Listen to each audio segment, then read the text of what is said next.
ישמחו במלכותך שומרי שומרי שבת וקורא עונג וקורא עונג ישמחו במלכותך שומרי שומרי שבת וקורא עונג וקורא עונג.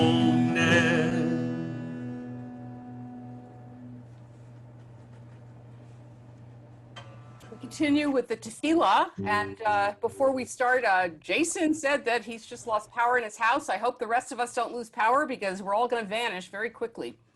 This is the tefillah, the standing prayer, but you can sit for this. Adonai, Sifatai, Sifatai Tiftach, Ufi Yagid, Tehilatecha,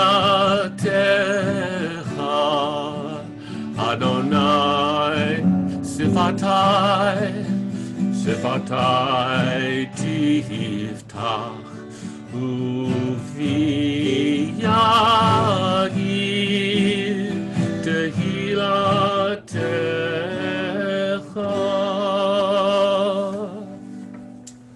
Baruch atah Adonai, Eloheinu v'Elohei Avotenu v'Imotenu, Elohei Avraham, Elohei Yitzchak, v'Elohei Yaakov, Elohei Sarah, Elohei Rivka, Elohei Rachel, v'Elohei Leah. Ha'el Hagadol Hagibor v'Hanora El Elyon Gomer Chasadim Tovim v'Konei Hakol v'Zocher Chaste Avot v'Imaot U'Mevi Gula Livnei B'nehem L'man Shemo B'Yahava Melech Ozer u'Moshia u'Magen Baruch atah Adonai Magen Avraham v'Yezrat Sarah Atah Gibor Le'olam Adonai Michaye Hakol, Ata Rav Lehoshia, Morid Hatal, Michalkel Chaim Bechesed, Michaye Hakol, Berachamim Rabim, Somech Noflim, Virofei Cholim, Umatir Asurim, Umekayem emunato lishenei afar micha mocha ba'al gevuro umido melach melech meimid umchaye umatzmiach Yeshua v'ne'eman ata lechachayot hakol baruch atah Adonai mechaye hakol. אתה קדוש ושמך קדוש וקדושים בכל יום יהללוך סלה ברוך אתה אדוני האל הקדוש. Let us take a moment to pray silently.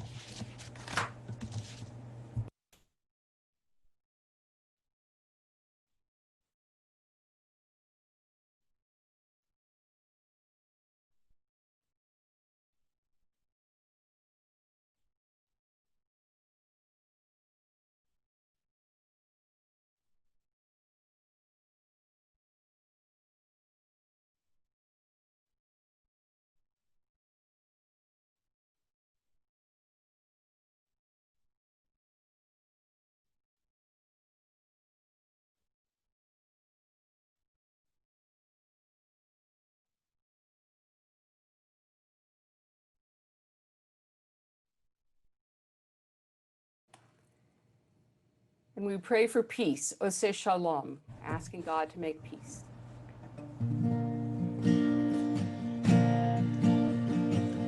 Oseh Shalom bimromal Hu ya'aseh Shalom aleinu V'yakol Yisrael V'imeru Amen. Oseh Shalom bimromal Hu ya'aseh Aseh Shalom Aleinu V'yakol Yisrael Imru Amen Oseh Shalom Bimromav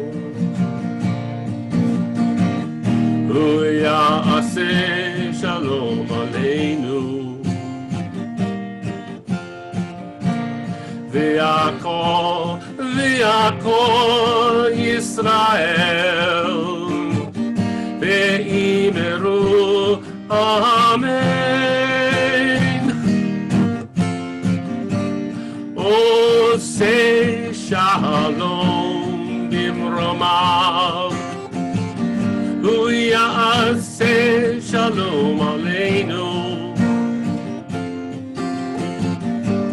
V'yakol Yisrael Imru Amen V'imru Amen.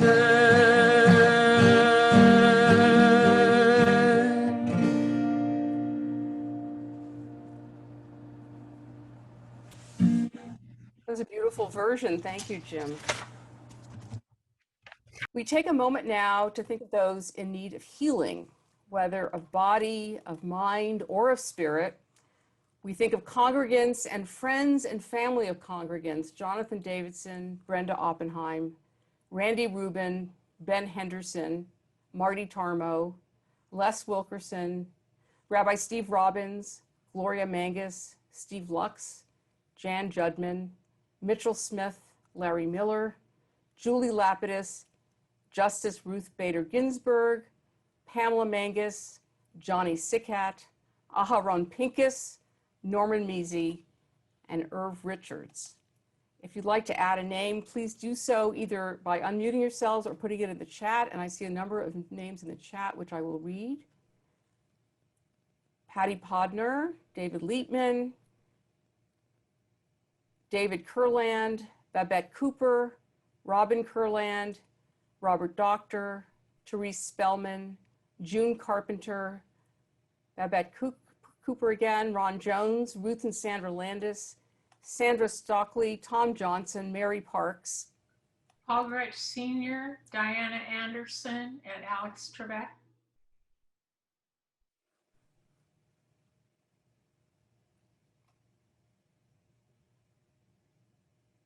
Anyone else?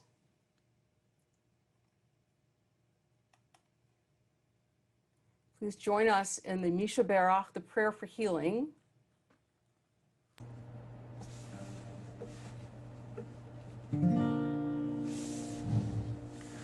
Misha Berach Avotenu Mekor HaBracha Leimotenu.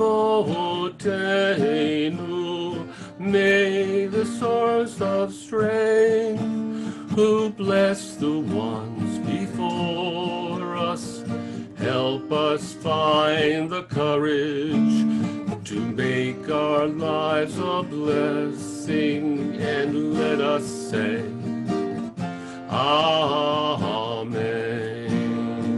Mishe Berach Imotenu Mekor HaBracha Li'avotenu. Bless those in need of healing with refuah shlema, the renewal of body, the renewal of spirit, and let us say, Amen.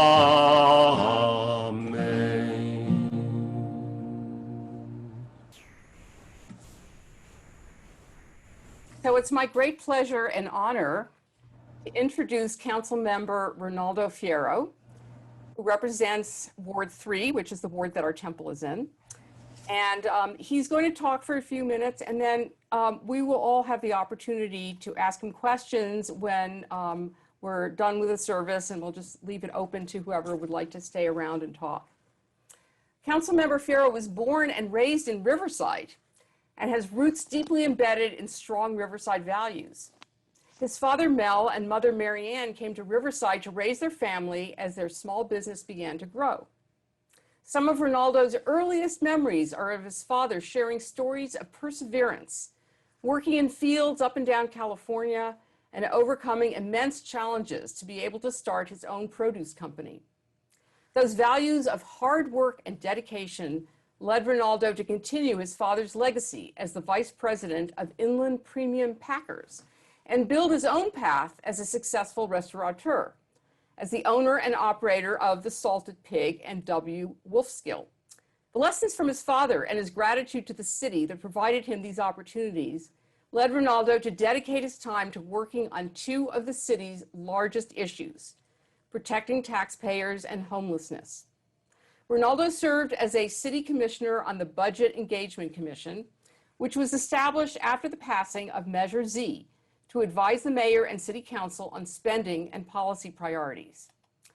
As our city council member for Ward 3, Ronaldo will continue to work to protect taxpayers and advance local priorities, creating good paying jobs, keeping families in their homes, and strengthening city infrastructure. Ronaldo lives in the Victoria neighborhood with his wife, Sheena, and their daughter, Luna. So I'm very, very happy to be able to present Councilmember Fierro. Well, thank you, Rabbi Singer, for having me. And just for everyone to know, that was a bio that was written during our campaign, so I'm normally not that self-promoting, but definitely gives you a good snapshot of who I am.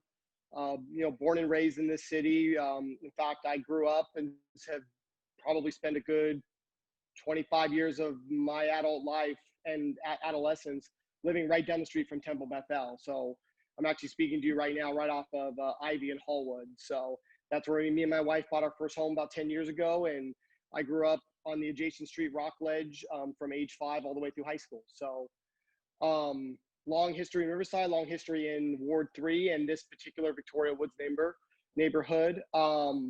So it sounds like Rabbi Singer went over my bio a little bit, so I won't belabor my past. I did run for city council for the first time last year. We won in November, was sworn in December. And as you heard, we had a lot of ambitious goals, a lot of them centered around economic development, creating good paying jobs and a new modern economy in Riverside. And, obviously we got a little distracted. The COVID-19 pandemic hit as early as February. So that's when it became apparent to us that it was going to be a big problem. And certainly closures and shutdown orders came quicker than we thought, but we certainly didn't sit on our hands. So from February on, me and Caleb, who's on this as well, who's my council assistant, my one and only employee, council assistant doesn't really do him justice, but I tasked him with finding out what type of economic mitigation efforts we could put into place once all these closures hit, knowing that the devastation on our local economy and on Riverside in particular, who had just basically gotten out of the last time this happened over 10 years ago, and we really wanted to mitigate those efforts. So early on, we really focused our attention on the things we could do immediately. So we immediately were trying to protect people from eviction. We put in place kind of a freeze on utility shutoff. So if anybody wasn't paying their bills due to COVID-19, Riverside Public Utilities committed for 90 days to not actually shut off anyone's utility. So they could, get their finances in order, borrow money, do what they needed to do, buy groceries rather than worry about their utility bill, especially given the fact that we were asking people to stay home. So they certainly can't do that if they don't have utilities, and they can't do that if they're being evicted. So we were happy to put those protections in place, but we knew quite early on that wasn't going to be enough, that eventually we were going to have to help in a real way, not just through policy, but also through money. We knew that money was going to be an issue first and foremost for businesses as they were forced to close, and that was going to have a trickle-down effect for employees, which 55% of employees in this country are still employed by small businesses. That's people with 50 or less employees. So we put together a small business stabilization fund that we were able to fund through community development block grants through the Federal CARES Act. So Caleb very creatively found that pool of money. It was almost about $2 million, and we were able to create a fund for what we call micro enterprises, businesses with 5 or fewer employees, owned by moderate to low income individuals. And these are the type of people that didn't get PPP. They're not savvy with finances. Maybe they're really good at a trade. They have a pool cleaning company. They have a nail salon. And certainly the paperwork involved with most of these loans, especially ones that had to go through banks, was quite laborious. And frankly, many people didn't get it. So we launched that fund a few months ago. It's rolling. People have been getting money from that. So we were happy to help with that.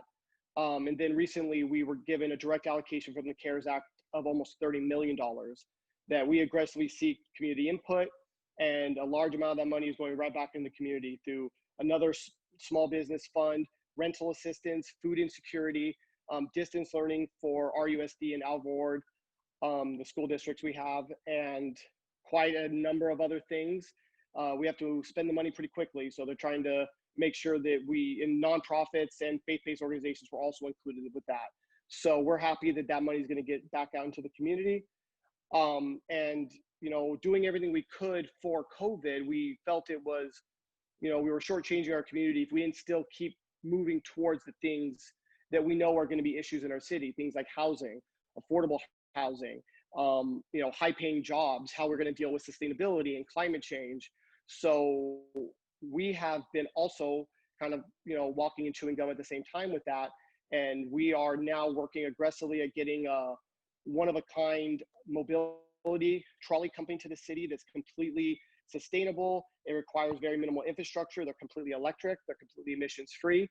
And that company is looking to relocate their headquarters and manufacturer to the city to be closer to the California Air Resource Board, which broke ground last year and should be finished by sometime middle of next year. And that's hundreds of 6-figure jobs that are going to come to our community. And a lot of companies like this trolley company want to be near the regulatory agency that they're going to get to work with, that they're going to seek grants from, and that they're going to need approval for a lot of their projects. So we are really focusing on this new economy that Riverside could have, high-paying jobs that are entrenched in core values, sustainability, mobility, and kind of equalizing the playing field for a lot of people in Riverside, so that low and moderate income people can become moderate and high, upper class. We're really big on economic mobility. We want to make sure that everybody in this community has equal chance to live the American dream, to start a business, to get a well-paying job, and to live and work in the same city, right? And to not have to jump in their car for an hour to LA, but that they can afford a home and have a high quality of life while also working near that home. So that's what we've been working on. And, we're proud of what we've been able to accomplish in such a short period of time. And, I know everyone is heavily concerned about COVID, as am I, as well as the effects of the mitigation efforts we've been taking to slow the spread. So, I think it was Rabbi Singer in one of the prayers was mentioning something along the lines of how much goodness has come from this. And we've certainly seen a spirit with people who truly do have the faith that they can get through this, that they have checked that fear at the door, knowing that it's of very little value in a situation like this. That's not what the moment calls of us. It calls for empathy. It calls for optimism. And I certainly think that a lot of what I heard today kind of reflected that we're in this together, and that empathy is going to get us through, to remember that, nothing's against me. So, I think there was one comment about, I don't have to give, just because somebody else gets their dream doesn't mean it consumed mine. And I think that it's that type of, everyone holding each other up and getting through this, that's going to make this a tenable situation for everybody. So with that, I think I had about 10 minutes. I think I probably got close to that. I can sometimes go a little long-winded, so. Thank you so much. And I've been working a little bit with Councilmember Fierro and his wonderful assistant, Caleb. They've decided that it's important to look at our police and see if there are any reforms that need to be made. And so I'm on a really wonderful task force. I'm very honored to have been asked to be part of that task force. And my dog is honored too. It's wonderful working at home when you have animals. So yeah, it's been really an exciting process because it's really it's a great task force with really good people, and it's also so exciting that we had an election a year ago and brought in some exciting, young, progressive, diverse people on our council after many years of non-diversity, shall we say. So we're looking forward to seeing what you're all going to accomplish here, and we're so happy to have you. Thank you. And as I said, later on, people can ask questions. So we can stop the spotlighting and have everybody on the screen together so that we can share, if people would like to share anything that is going on in their lives that's particularly positive, we'd like to hear that. Well, Rick is with his wonderful mother, Ruth, who's going to be, how old is her next birthday? She'll be 103. in October. Unbelievable. Look at that smile. Wonderful, Ruth. Mazel So good tov, to see mazel you. tov. Yeah, really. That'll be in just a couple of Right. months, right? Mazel tov. And we wish Irv a lot of love and prayers because he's going to have some surgery on Monday, and we hope it's going to provide relief to his back pain, which I know is really, really horrible to have back pain. So we wish you all the best. I don't see it. Should I talk? Sure. Oh, Judy, go ahead. I'm always a little bit embarrassed to announce these things, but my 5th book of poetry was just accepted. So Amazing. I'm very, Mazel very, tov. very So happy. I've great. been sending it around for a whole year, and you know, it's a long process, so I'm thrilled. So great. Congratulations. And Awesome. most of you, I think, were at the service, was it last week or the week before? I read the beautiful piece that Judy wrote as a tribute to John Lewis. And I've read some for other prayers during services as well. Oh, yes. Her poems. Some of them are kind of great. Oh, the prayers. Rabbi, we might have Anyone missed else? that. Could you repost that poem? I'd love- Sure. Who's saying that? Yeah. Oh, Marilyn. Oh, sure. I'll where do you want me to post Whatever it? is easiest for you. You can put it on the website. Maybe on the website, or I'll send it out in the weekly email, maybe. Okay, that'd be great, sure. We're working hard to get our high holidays together. It's become quite a production. I feel like I'm a TV producer again, as I've said before. But there are a lot of people working on this, and hopefully we'll be able to give you some really meaningful high holidays. The schedule is kind of shifting a little bit as time goes on because all of a sudden we can't do what we thought we were going to do. You know, like we were going to go to the park to do tashlich, but now we can't. You know, anyway, so just stay tuned as we're refining the schedule, and you know, just don't rely on an old email. That's all I can say. David, thank you again Yes, David, for thank you. really, you did a great job. You're quick on a quick study. My God, like within minutes. you Learning, were I'm learning. right on top of it all. Great. It's always fun to get new skills, highly marketable skills. It's good. That's right. Being a director is highly marketable. You know, camera 2, camera 3. And I want to thank Jim for the beautiful music. Thank you, Rabbi. So where he is on my screen. Where are you? You want to wave? I don't know what happened. Oh, there you are, down there. Okay. And Marilyn, thank you for the candle blessing. You have a beautiful voice. So let's see, there's something in the chat. Let's see if something, okay, you're welcome. We are going to continue with the Aleinu. So please join us.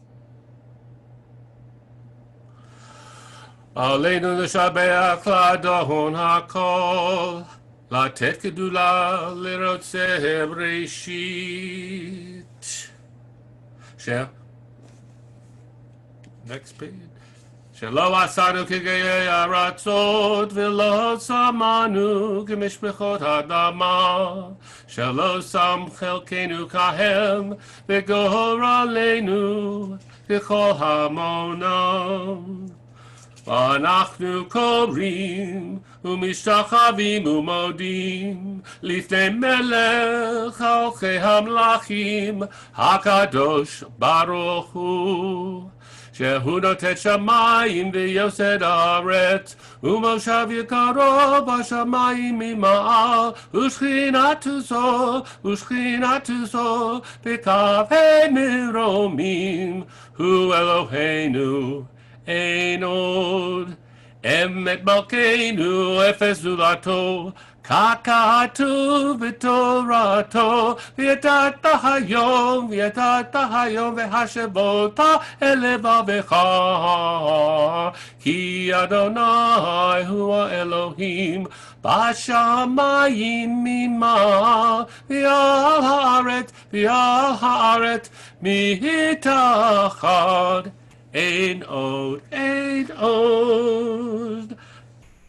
כך כתוב בתורתך, אדוני ימלוך לעולם ועד, ונאמר, והיה אדוני למלך על כל הארץ, ביום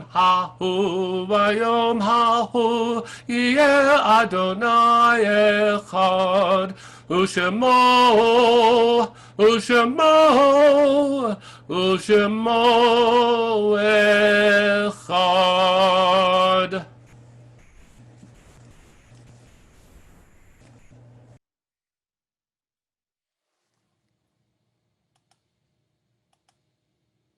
David, I have a prayer.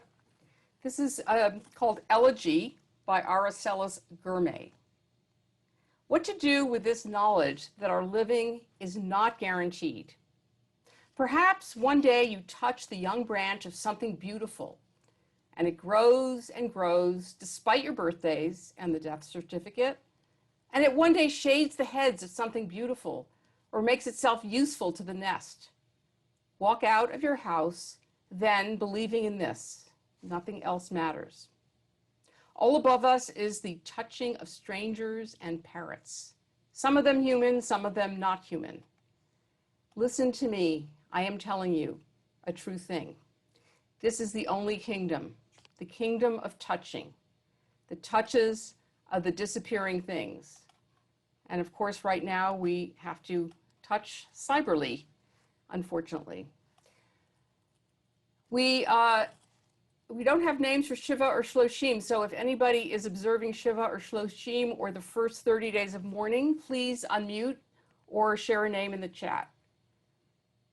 I know Werner Kopel is one. Susan Jones. Gordon Bowen, Valdine Kildy, Carl Kildy. Werner Kopel. Miriam Ice.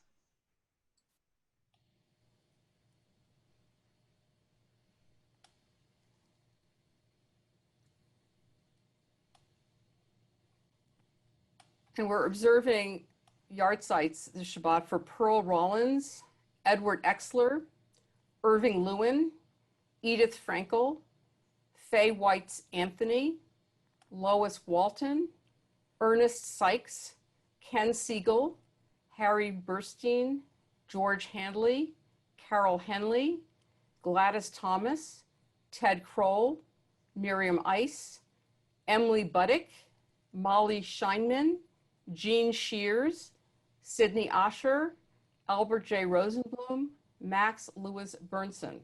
Is anyone else here observing a yard site?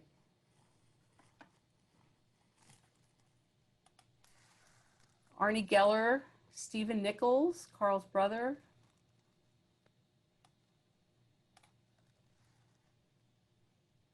As I said, please feel free to unmute if you'd like to mention a name. And of course, all of these names are an eternal blessing. And if you'd like to unmute for the Mourners Kaddish, please feel free to do so as we join together and also think of those who perished in the Holocaust and have no one to say the Mourners Kaddish for them. Yikadal, V'Yikadash, Shemei Rabbah. Be'alma divrach Yechutei, V'yamlich malchutei, V'chayachon v'yomechon, Chayei dechol beit Yisrael, Ha'agala man karim, Amen. Yehei Shemei Rabbah Mevaram, Me'olam L'alei Almaya. Yitbarach, Yitbarach, Shabbat, Itamar, Ha'ar, Itaman, Roman, V'Yadaseh, V'Yadaseh, Yitadar, Yitadar, Yaleh, V'Yalal, B'nei Dekusha, B'richu, Le'ela, Minko, Bilchata, V'Shirata, Tushbachata, Nekamata, Nechemata, Da'amiram, V'Alma, Amen. Yehei Shlama Rabba Mishmaya, V'chaim Aleinu V'Yisrael, Hebrew, Amen. Oseh Shalom B'Marav, Hu Ya'aseh Shalom, Aleinu V'Yakol Yisrael, Imru, Amen. May the source of peace send peace to all who are in mourning and comfort to all who are bereaved. Together we say, Amen. the closing song is the blessing, which is the priestly blessing. And Jim? Yeah. This week's Torah portion is Ray, which means see. And Moses once again presents to the children of Israel in the closing act of the Torah blessings and curses. Choose blessings or choose curses. It's up to you. This being Shabbat, let us choose blessing. Let us be thankful for all the blessings that God has bestowed upon us. This is the blessing.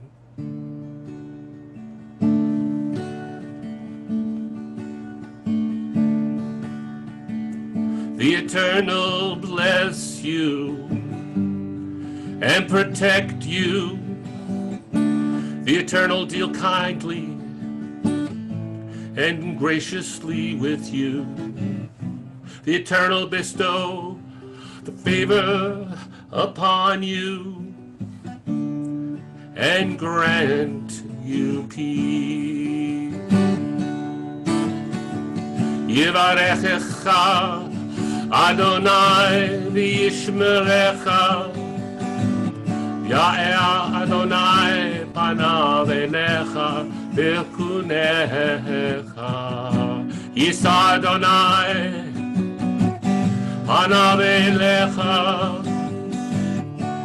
v'yasem lecha shalom.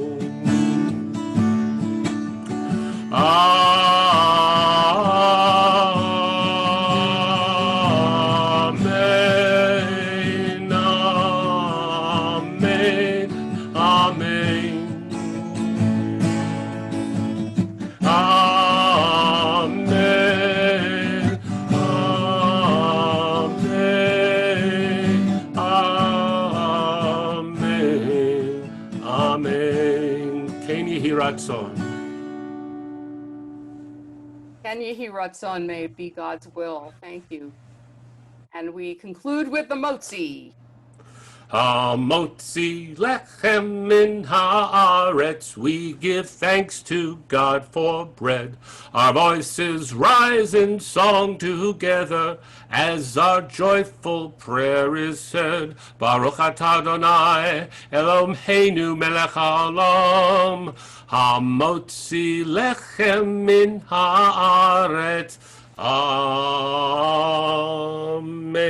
B'teyabon. Thank you. So as I said, we will, if anybody wants to stay and ask any questions of our council member, he is here to answer, and maybe Caleb is also available to answer if anybody has any questions. We actually did that service in 1 hour. Amazing. First time we've done that. So please feel free to, to unmute and to ask. Wonderful job. That is why he's Thank here. you, Jim. Thank you, Rabbi. And Shabbat thank you, shalom. You're welcome. Marilyn, Rabbi. Good job, Jim. Thanks If for you say so coming. yourself. Good job, Jim. Thank you, Councilman. Thank you. Thank you. Very nice, everybody. Good job, David. Shabbat shalom. Shabbat shalom, Carolee. Shalom, Carolee. Yeah, I'll see. Oh yeah, Carolee, thank you for doing the Ve'ahavta. Oh, my pleasure, always. Shabbat My favorite shalom, prayer. everybody. It wouldn't be the same without you, Carolee. Absolutely. Thanks. I'll second. Thank you, Councilman? everybody, especially the councilman. Good job. Shabbat I shalom, have a question everyone. for the council. Shabbat You have shalom. okay, Ezra has a question for the councilman. Okay, go ahead, Ezra. I think the COVID, thankfully, is going to go at some point. But then we're still going to have the homeless problem in the city. What is the council going to do about the homeless? Is there the belief that the homeless have the right to sleep wherever they want to?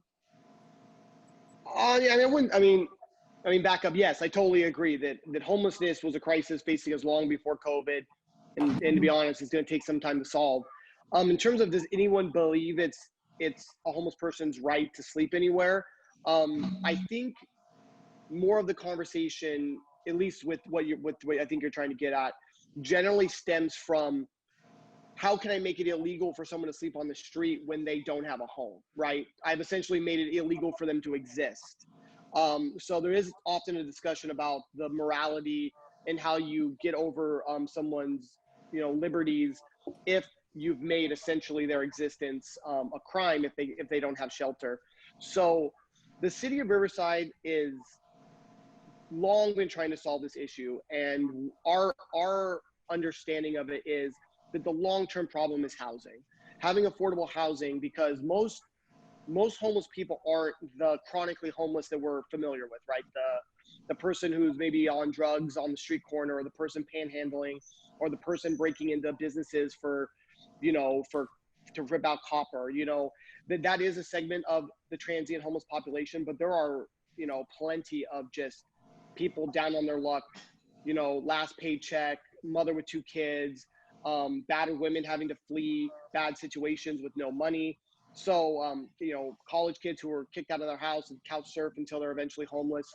So there's a lot we can do to get those people into stable housing through rental assistance programs and things like that. Councilman, you don't believe that these folks, or the majority of these folks, have drug problems or mental illness problems? That's not at all what I'm saying. No, I'm saying No, that. I'm asking you. Do you believe that these folks have drug or mental illness? The majority don't have drug problems. Do you know what the highest number? Mental health is higher. Mental health is higher in the homeless population. Mental health. Yeah. The people I'm seeing in the parks. I think, part of the people problem I'm seeing in the parks and in front of businesses look like they have mental problems. Yes, and that's the chronically homeless transient segment that I am speaking of, the visible homeless, so to speak. But when we're talking about homelessness, it's a much broader basket, and that's actually a strong minority. Not to say that drug addiction and mental health issues aren't more prevalent in the homeless population, but that's true amongst all lower income. Lower income people and homeless are the most disenfranchised, right? They're going to have a higher percentage of mental health and drug addiction that has gotten them to that point. So we are working with the county to try to get more money into actually health programs, to actually have social workers and people who follow up with homeless people to get them long-term out of homelessness, rather than repeat that vicious cycle of getting them in shelter, having them back on the street, and vice versa. They need case management, and they need to get job placement, job training, and then back into, our functioning local economy. So that, coupled with housing that's affordable in the area, can help deal with that issue. A lot of people are going to resist being taken off the streets. Certainly. One thing that's important to note is that we have over about 2,600 kids in Riverside Unified alone who are experiencing homelessness. And so I know Ronaldo's familiar with this, but one of the things that is hidden is the amount of families who are doubled up, who are experiencing homelessness in ways that are less visible. And that makes up a significant portion of the homeless population and the people experiencing homelessness. Ronaldo, I'm curious to know if the county or the city has a sense of how many more families are likely to be impacted by homelessness due to COVID, but due to the economic effects of COVID, and if you have a sense of what we should be scaling up for. Family Promise, the Riverside, as you're aware, is getting off the ground, and we are raising funds to be able to open our doors to be able to assist families. But we're not sure how soon people will be really in need of those services, and what the city's estimates are of that need. No, certainly. And so what I spoke on earlier, which was $28 million in CARES Act funding, a decent portion of that did go towards dealing with this issue. So it's multifaceted. So we have what's called tenant-based rental assistance, TBRA. That's funded to the tune of about $1 million or so. And what that does is gets people who are recently unhoused. So like they basically recently became homeless over a month or two. And immediately these are vouchers to pay for apartments. And to be honest, generally not in the city to keep the costs down, so that these people can immediately get back into stable housing, get another job. That way they don't fall down the rabbit hole of homelessness. We know the longer someone's homeless, the less likely they are to come out of it. So that reaches that immediate need. The rental assistance program, which is almost, I want to say 3.5 million, that will go to people who are possibly about to become homeless, right? People who are on the edge of eviction, they're a few months back. And once the judicial ruling preventing evictions gets lifted at the end of this month, you know, we're not certain what type of protections are going to be there for them. So we do expect somewhat of a spike in homelessness, but that can hopefully help fill that gap just a little bit. But aren't you talking basically about people who have problems that can be solved? You've got a lot of people in the riverbed. You've got people in front of businesses. You've got people shooting up or defecating. These are people that are not going to want to be housed somewhere. I think once again, I urge you to try to see the that whether other people problem we're trying to have a fix as right well. to do this. Ezra, just let him answer. No, it's totally okay. Look, I owned a restaurant in downtown Riverside.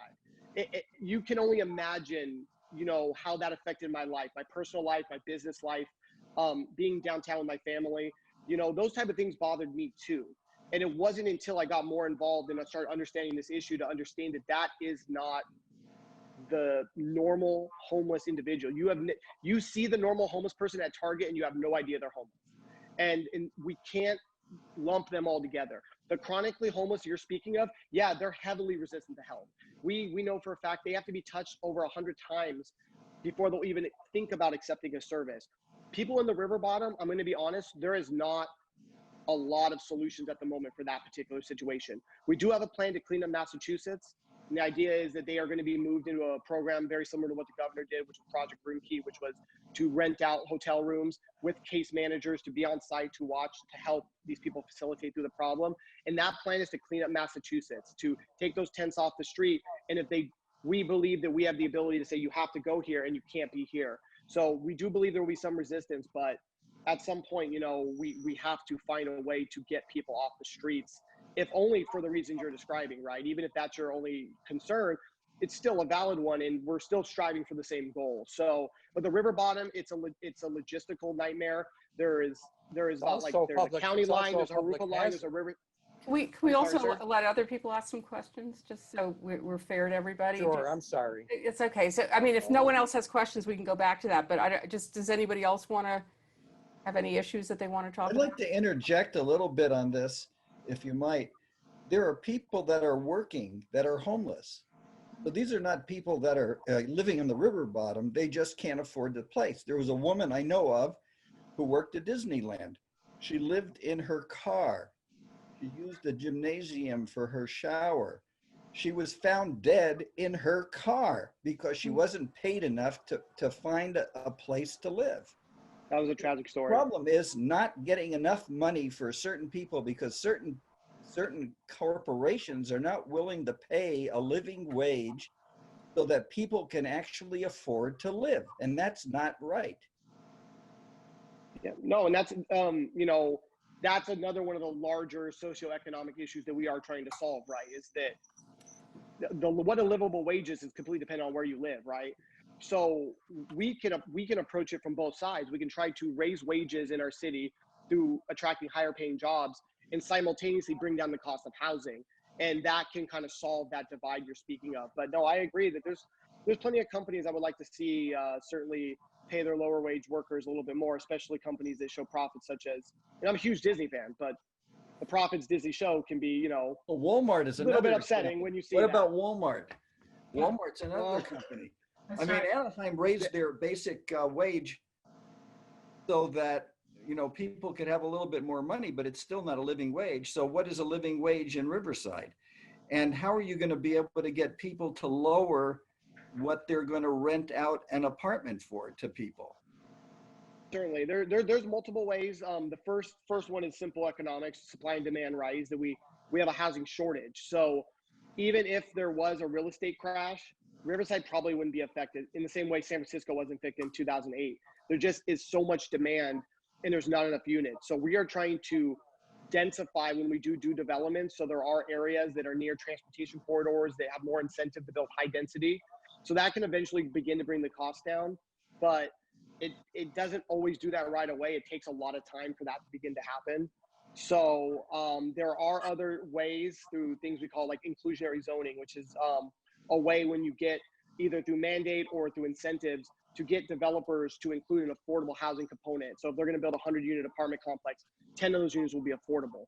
And those aren't distinguishable from the other units. Well, you know, once you get inside, they can be cheaper fixtures or whatever, but they get spread out. So that solves two problems. It gets people of lower income, and it's how you build empathy, right? If you're around, you know, a lower class, say person of color, right? Maybe you're like, you know, somebody who isn't going to be exposed to lower class sees a problem, right? And there's some more empathy there. But more importantly, we begin to build more affordable units. We just have to find a way to get developers to do that. You know, we're looking at some creative ways to try to do that. But, you know, we don't have a lot of levers at this level to pull on to help with that. But, you know, we try our best. And by the way, Ezra, you know, the largest number of new people becoming homeless are women over 50. And, you know, with the pandemic, what's going to happen? I think I saw one of them asleep in front of one of the Goodwill stores the other day. You know, I mean, I think it's really important to have some empathy for people. I mean, that's what being... It's not a matter of empathy, Rabbi.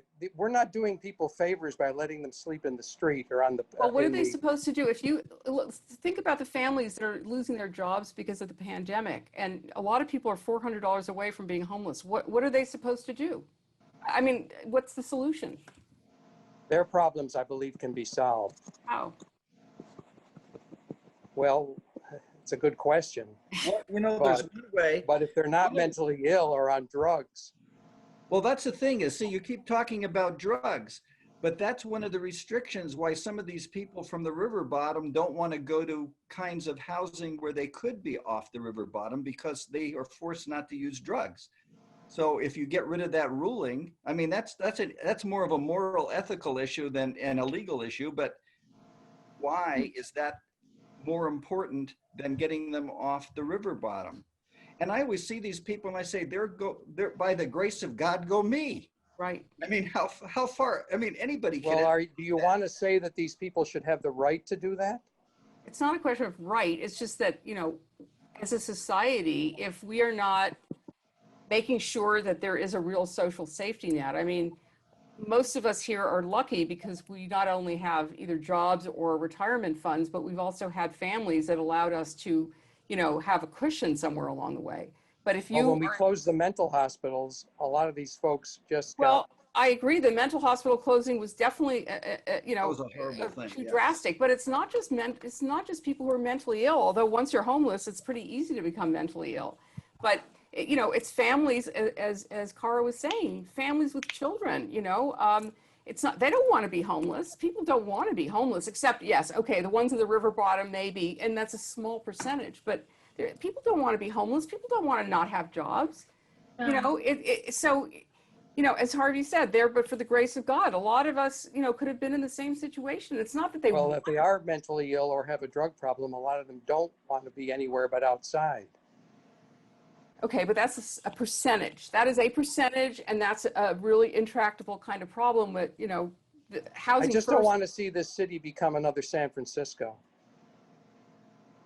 Well, I know this is a priority for many people on the council, and also for a lot of the churches in the downtown area. That's sort of been their priority for a few years. And I know Cara's involved in this program where they're trying to raise money so that they can actually help people get off the street. You know, I it's read a complicated. book. Yeah. Sorry, I read a book by a pastor who comes from Riverside, but he was in San Diego when this happened. And he let the lot of homeless that lived around the church into their area to put up tents or whatever they were doing and to use their facilities. He found out that what he thought was the best thing for the homeless was motorhomes, and you take the key. And he thought that and he tried to get San Diego to buy a lot of motorhomes and find land that would put Of course, they have to be, somebody has to look at for them. You have to clean them and you have, so somebody has to do the support for this. But he found that motorhomes, which people, that you see them all over for sale, were the cheapest way and the nicest way to put people off the streets. If you can find they're actually doing it in land Los to Angeles. put these on. Companies are actually renting. Anyway, that was one of the suggestions. In the city of Riverside, actually, Sorry. Companies in Los Angeles that are renting the mobile homes, the motor homes to people so they can have a place to sleep. And then Can we let Ronaldo? Oh no, it's a novel idea, and it's been done in other places, and it does work. We have actually, well, not we. A better even solution than that was what we call these pallet shelters, or they're basically sheds, right? Like what you'd put in your backyard where you would do, pottery. A company named Pallet designed one. It costs less than $5,000. It folds down into a pallet, folds up. It's completely fireproof. It's insulated. It has a key, and there can be 2 beds in it. Does it have water? It does not. So what we've actually set up 30 of these pallet shelters at the Hewlin campus over on Massachusetts Avenue, and they are all full, and caseworkers from the shelters that are already there come out, actually help them, and there's facilities there for them to use. But ultimately, these are for there's women with kids, right? They don't feel comfortable being in a shelter. You're not allowed to have animals in a shelter, and there's some homeless people who their animal is the only relative to them they have, right? So there's no way they're going to accept services if they can't be with their dog. So these have given us a different way to kind of do that, and it's even cheaper than that. So, but no, yeah, like finding small places to keep people, right? People you don't have to live in a giant house. You can live, if it's just shelter you need and protection and safety at night, you can accomplish that pretty easily, so we're trying new things where we can, is my point. Right. The river bottom is a real question, Ezra. We've had to evacuate several times from our entire neighborhood, leave our homes because of fires that originated in homeless encampments. But they are the tip of the iceberg, and there's a big iceberg underneath. Is anyone seeing children down Let me finish, Ezra. Let me finish. Okay. There Just are a question. Sure. There are some creative alternatives in the river bottom to restore it as an ecological preserve, and that would draw down the fire threat. And there are some sort of creative ways of funding it going on relating to water rights. It's all kind of, complicated, and the staff are working on it. So there is hope. But you point to something that we're very concerned about as well. A solution is needed. I agree. It just has to be a humanitarian one, which I'm sure is anyone finding children in the riverbed, or I have seen children. I have seen children in the riverbed. Yes. Yeah. Yes. Seeing children. Yes. Yes, that's right. It's real. I ride the bike trail all the time. How do we let people do that? Ezra, they have to live somewhere. In the riverbed, small children? Yeah, they have to live somewhere. If their parents can't find anywhere else to live, where are they going to live? Well, the children need to be put into foster care then. No, they don't. They need to be kept with their parents, and they need to be given shelter so that they can get back on their feet. There's a very different model that keeps families intact. I just want to say that the issue the problem is not the homeless. The problem is what is causing homelessness. And I dare say that, and I agree with David, we need a humane way in dealing with the riverbed and all of the issues surrounding it, but we need to look at root causes.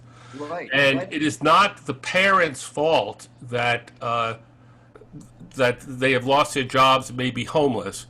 And I dare say ripping children away from their parents is not going to solve the problem of the homeless. Well, isn't there a saying in the Talmud, he who is compassionate when he should be cruel will be cruel when he should be compassionate? okay, I'm gonna have us end here because it's almost 8 o'clock, and Councilmember Fierro has been kind enough to stay on, and we really appreciate it. Thank you, Councilman. Thank you very much. Really appreciate Thank you guys. Councilman. And Thank you for obviously, your work. this is a subject that, needs to be discussed further. Needed And, one. you know, it's complicated, very, very complicated. Very complicated. And I But you know know that what? It's, our current differing mayor, views are okay. Differing views are always okay with me. of course, It That's challenges right. what I believe, it challenges what I think. So I'll never question anybody who wants to challenge something. I think that everybody should welcome it. and our, you know, our current mayor is leaving his post as mayor to head a whole organization to deal with homelessness. So it's definitely something that's on the agenda for the city. Anyway, thank you again, and thank you all for being here. Shabbat Shalom. Shabbat Shalom, Rabbi. Have a wonderful evening. And everybody. Thank you, everybody. Bye-bye. Thanks for putting up with me, folks. Okay, Ezra, we just need to find a solution. We love you, Ezra. We do. Love to hear it. Keep it We're all coming. entitled to our opinions. We're all entitled.